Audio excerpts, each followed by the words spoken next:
Welcome to Deciphering Growth, the show that explores mental health from every angle. We bring you conversations with personal opinions, stories, and practical tips. We aim to break down the stigma and help you live your best life. So please sit back and let's dive in. Before we begin, we want to remind our listeners that this podcast represents the opinions of Tiffany Graves, Eric Stone, and the show's guests. The content here should not be used as medical advice. It is for informational purposes only, and please consult your healthcare professional for any medical questions.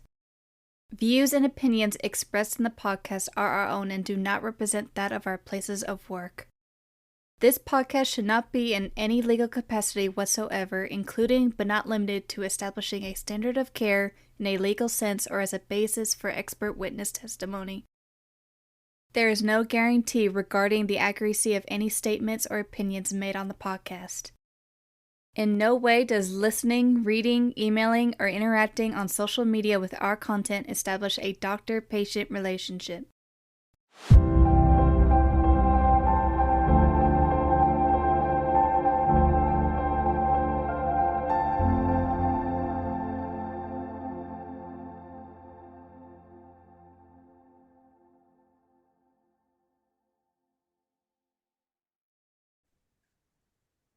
All right, guys, we are back for another episode. And today we're going to look at D&D and how it serves the LGBT community. Yeah, I'm really excited about this one. So we are still focusing in on trauma, but one of the things that can be interesting is how we can reclaim different things and different communities can reclaim things and create and discover safe spaces. So I'm really excited about this one. I know, Tiffany, you have some expertise just as like being and beginning some trainings and offering like some of the different like video game assisted or play options and incorporated therapy. So I am really excited to hear what you have for us. Yeah, so it's really cool thing to look at and process through how D&D as kind of offering that like fully creative open space for people to like really dive in and explore their identities without judgment, without things of that nature, just because like that's what D&D is all about.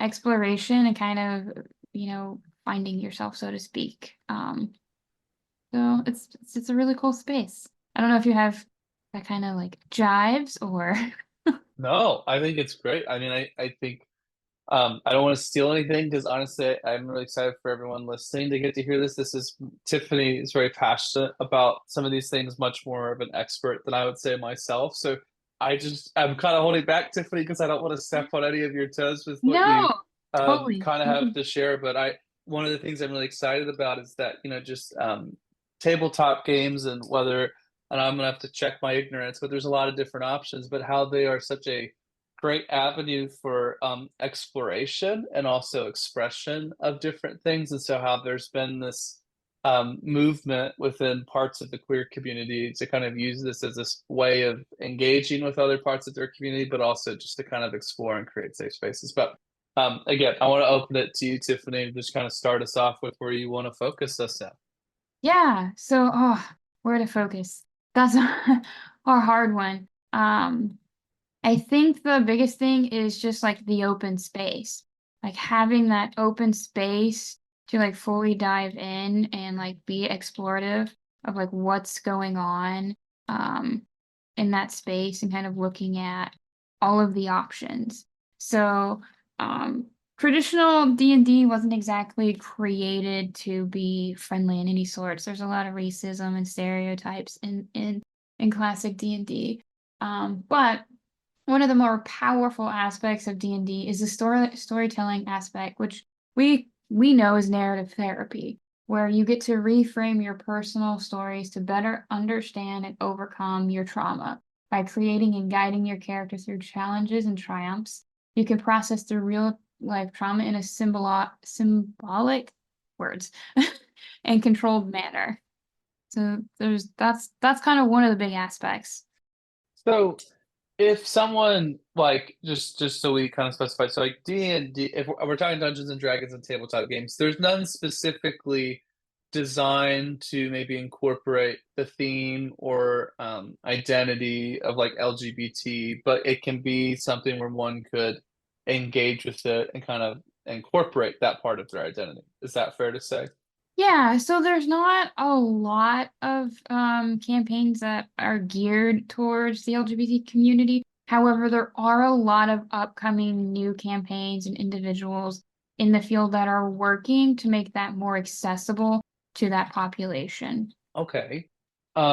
If is it more common for someone to find maybe a campaign or game that is LGBT plus friendly, or like creating their own? It probably would be more common for people to create their own in order for it to be LGBTQ friendly, just because the release of the stuff is so new. But a lot of people who create homebrews, which are just people that um, make their own kind of like game, so to speak, um, are able to have more control of what they want to include and what they want to not include, and how they want to like work with people and incorporate different things in their campaigns. So I think that answers your question. I like it. No, it does. It does. So I guess maybe one of the things is like if you're maybe someone who's not familiar with these games at all, like how could you learn how to maybe create a character or create a game and then also maybe incorporate some of those pieces as a part of the game? Yeah, so I think if you're first starting out and you have no idea where to start, I would encourage you to go to some local comic book, Discord online. There's some really safe D&D spaces where you can be introduced as a new player, and people are more than happy to walk you through and get you acquainted with the world of D&D and what that looks like. But if you have experience, then by all means, you can start DMing, and that's just short for a dungeon master who essentially is in control and runs the game for you.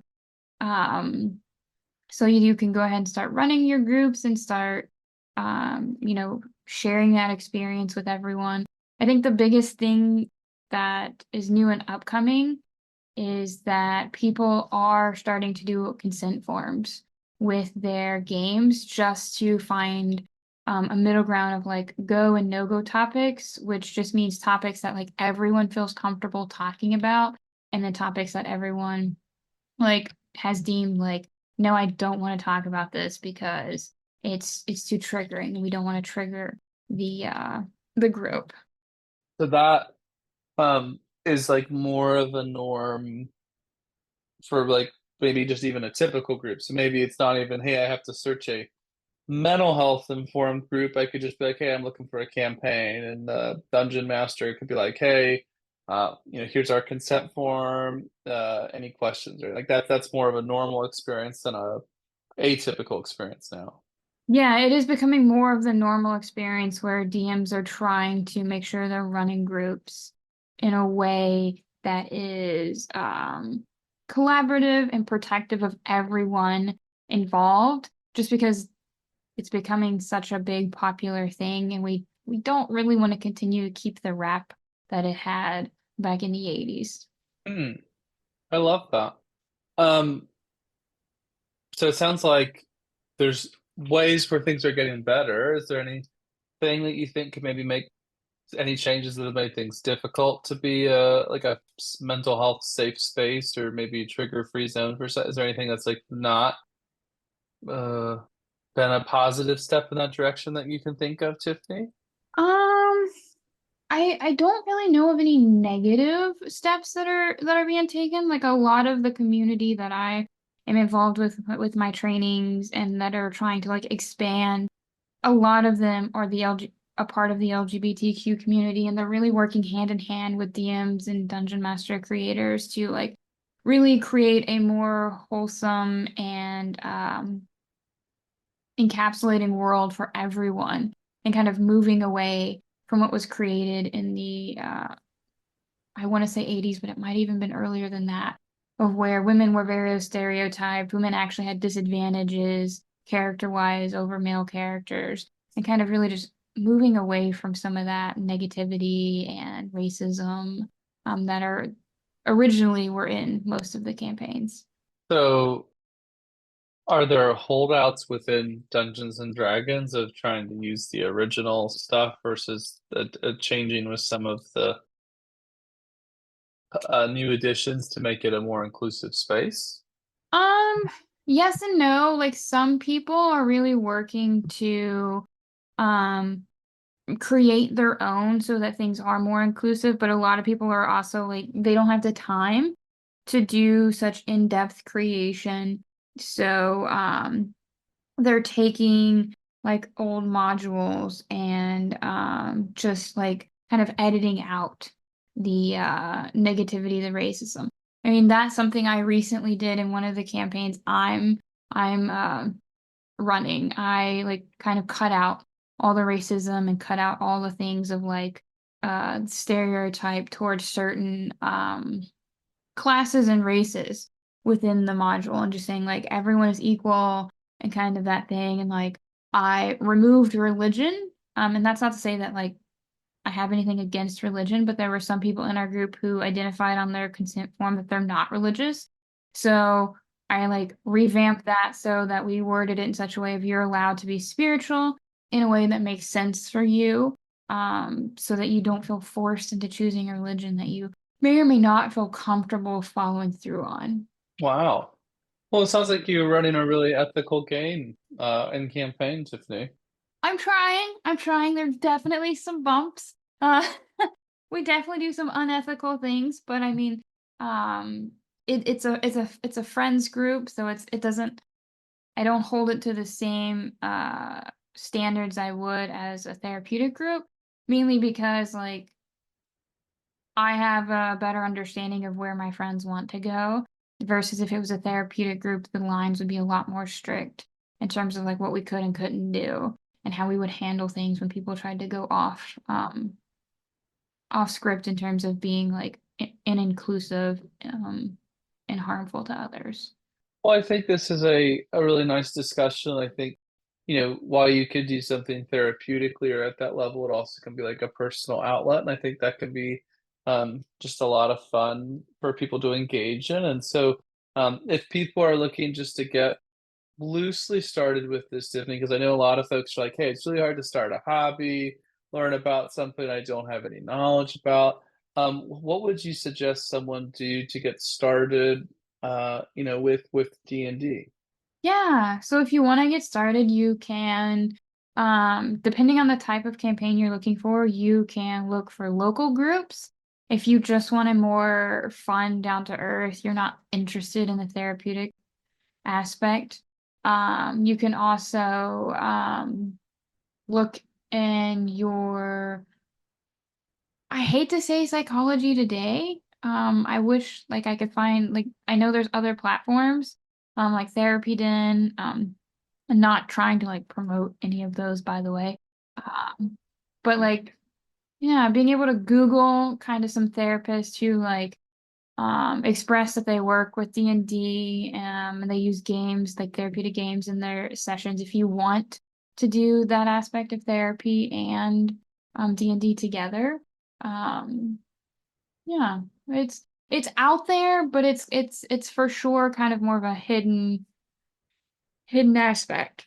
I do agree. I think it's hard to use any of the websites to find groups. I think it's pretty easy to find well, it's still challenging, but easier to find an individual therapist than it is to find like a specific group of any kinds, let alone um, therapeutic gaming type stuff or tabletop. I do think there's a slight stigma, Tiffany. Hopefully people listening would hear that it's something there's a lot of thought and planning, just like any therapy group would be, but almost that it's like they think it's like, people sitting around playing Monopoly and there's no other use of of that type of thing. So what is there any, maybe how do you challenge that myth of that, therapeutic gaming groups or those things, they're just literally playing games, there's nothing else happening? Yeah, so there is for sure a stigma. I lost the word there. around those types of groups. I myself have encountered it and like, oh, like I'm gonna pay you for my child to like play a game. Like I don't see how that's helpful. But really helping people understand that like you're not just playing a game. You're allowing people to come into an agreed upon safe space to practice skills, to practice interactions, to practice life skills with other people that have agreed to interact with them in a safe manner. And that can be a world-changing experience when someone's like, oh, I can practice my skills, and that anxiety of like being judged for it isn't there because we've all agreed this is a safe space to practice those skills in this way. Hopefully that makes a little bit of sense. Yeah, no.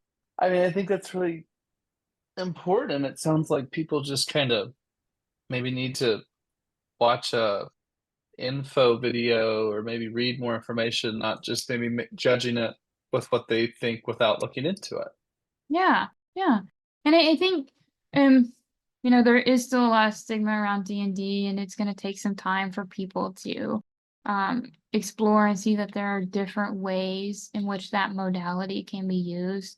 Another way to encourage people to think about it is like play therapy. We offer play therapy quite often to children and adolescents, but play is at the core of like every human's ability. Like if you don't play, then you can't like grow in a creative manner and like continue to learn new skills. Like like I think the best way to think about it is like you're helping your brain maintain plasticity when you're engaging in some form of play because you're trying to tell it like we need better problem solving skills. We need to think about these things in a different way, which is a great way to exercise like your brain and your mental capacities. It's a lot to take Yeah, in. I know. It's like it's a whole nother world that I think is awesome. I'm not as haven't been as experienced as you with it, but um I guess maybe the other thing is like what would you say is maybe just like your best success story, maybe personally with playing tabletop games, and then maybe also maybe with some of the therapeutic options you've seen or perhaps even facilitated. I think personally, the best success story I've had is just watching people be able to grow and like problem solve in very unique and creative ways. And kind of building that camaraderie ship with like your friends. Like the more that you hang out with your friends and the more that you play with them, the more kind of like intertwined your relationships build. Um, and the healthier they can be in that manner. Um, and then in a therapeutic realm, I haven't started any like actual like groups. So I haven't seen anything in that realm, but I know from colleagues that you can see great changes in people and how they interact in social settings um, based on their um, practicing of problem solving skills and things of that nature in that setting. I have ran a couple one-on-one D&D sessions, and those are always really fun to watch people process through how to problem solve and have a safe one-on-one space to process through trauma in a way that allows them to like view the trauma in a way that they don't have to like super like dive into it, and they can kind of externalize it in a way that makes sense for them. Wow. I feel like I probably I don't know, I'm so like this is just so interesting and I'm like trying to think about what people would ask. And how did you discover or get started with this? Maybe personally or professionally. Like how did you kind of think to get connected or what was that progression like for you? Yeah, so I've always been a light gamer. I will say light. I know there are some people out there that game way more than I do, and I'm jealous of their time. But even from like graduate school, like games were something I was really interested in. They always helped me like think and process through my thoughts and help me communicate with others in a way that like I just struggled with at times. So it was always something I wanted to incorporate. And as I went into internship and started out as a baby therapist, I was incorporating like emotional Uno and like trying to make some of the board games that's very common for us to see in the therapeutic realm usable. And I just wanted to do more. I'm like, man, these board games are awesome and I really appreciate what they do, but I want to do more. I feel like there's a whole other realm of people out there who like aren't getting what they need because we're only allowing like board games to be a part of the therapeutic services. So ever since then, I've just really been focusing on and thinking about how can I expand? How can I make this accessible to more people? And that's when I started doing some research and I found Game to Grow, I found Geek Therapeutics, and both of those places have an emphasis on using video games and tabletop RPGs to like open and expand that window of access and geek culture as well. And like talking to that community of people that may feel like they're left out because their language is so different from like I hate to say normal, but quote unquote normal population's experience of how they would like interpret and process through things in a cultural way. So it just kind of one thing led to the next thing, led to the next thing, and it kind of just moved kind of gradually for you. It kind of fit really well. Yeah, it was something that like I felt like I could do for a long period of time versus your typical. And there's again nothing wrong with typical like talk therapy and other modalities. Like the games in therapy just felt more aligned with like my personality and who I am. And it felt like something like I can see myself every single day doing this and like be okay with it. Wow. Well, I'm glad that you've had this outlet, Tiffany, for so long. I'm glad that it's been just like so helpful for you. I mean, it seems like you really can have seen the value for yourself, but also for your friends and even clients.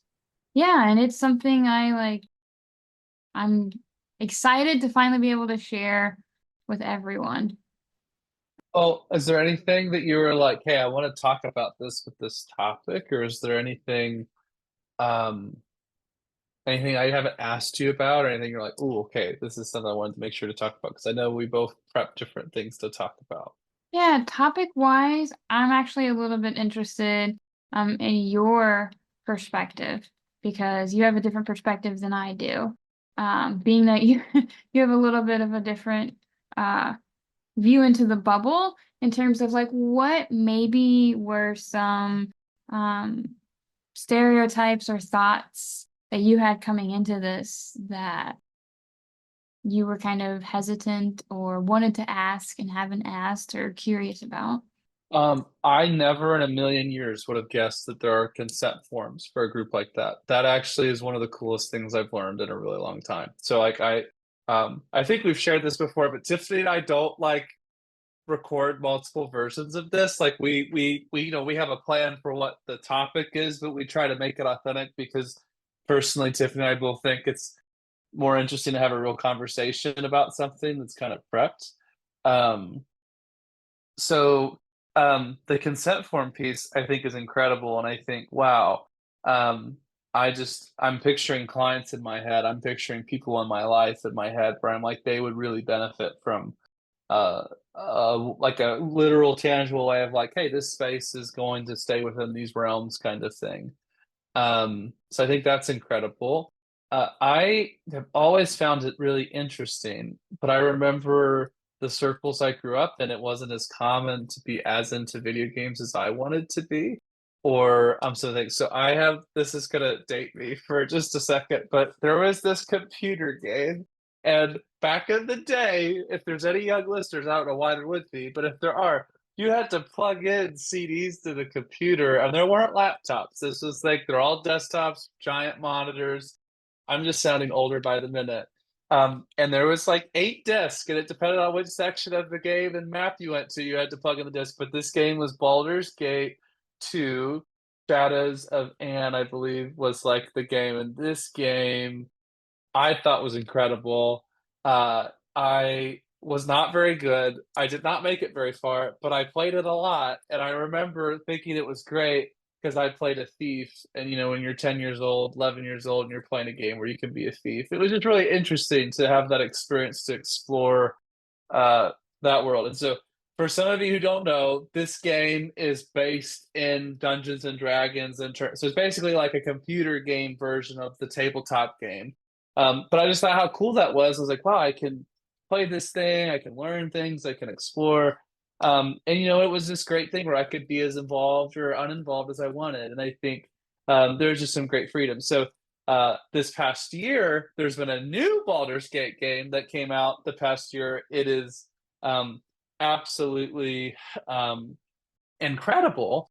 And so that game came out this year. And so it's brought back. So I've been playing the newer one very lightly, but I do think there's something about giving oneself permission to just explore and not have to go all in, kind of like what you said, Tiffany. There's people who play more than you or spend more time. So I find it really interesting. So that's something as a therapist I'm always trying to work with my clients on is that there's this idea of like if I get into any hobby, I have to be like at the top level. At least with my clients, I work a lot with folks with neurodiversity, a lot folks like me with ADHD. So my presentation of it, and it's not everyone, is like when we get into something, we get very into something, it's like we have to be, we can't just journal, we have to publish books that become New York Times bestsellers. We can't play D&D on our own about an hour or two a month. We have to like run a whole campaign.